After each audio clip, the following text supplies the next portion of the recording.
Today is Martin Van Buren's 241st birthday.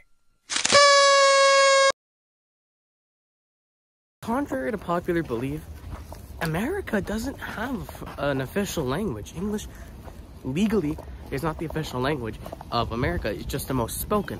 And that's reflected here with the 8th president, Martin Van Buren, who had to learn English as a second language. He spoke Dutch as his first. Despite being what many would call a conservative, maybe you could say, Martin Van Buren actually co-founded the Democratic Party.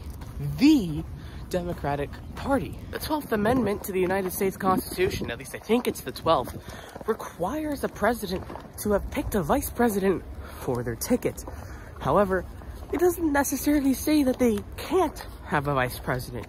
And in 1840, Martin Van Buren took that literally. He didn't have a vice president because his vice president at the time, Richard M. Johnson, was very unpopular. Believe it or not, but this underwhelming president is actually a huge reason why we say okay. His supporters called him Old Kinderhook because he was old and he was from Kinderhook, New York. So he was Old Kinderhook.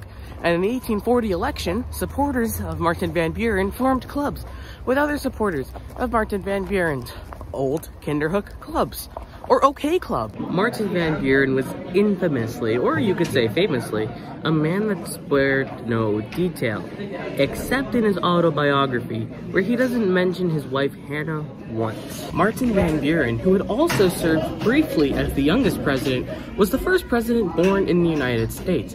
The previous presidents were born in British colonies, and he was of course born in 1783. Martin Van Buren is also the 3rd president to not attend his successor's inauguration.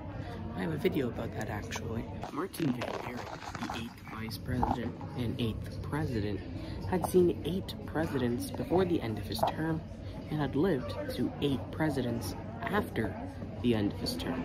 And of course, I saved this for the 8th fact of the video. You would know that if you've been paying attention, right?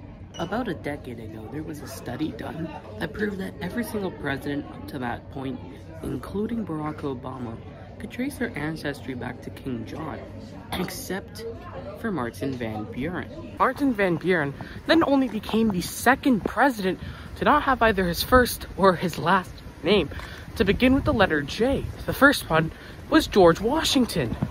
The J then fell out of favor, but it looks like it's making a resurgence now.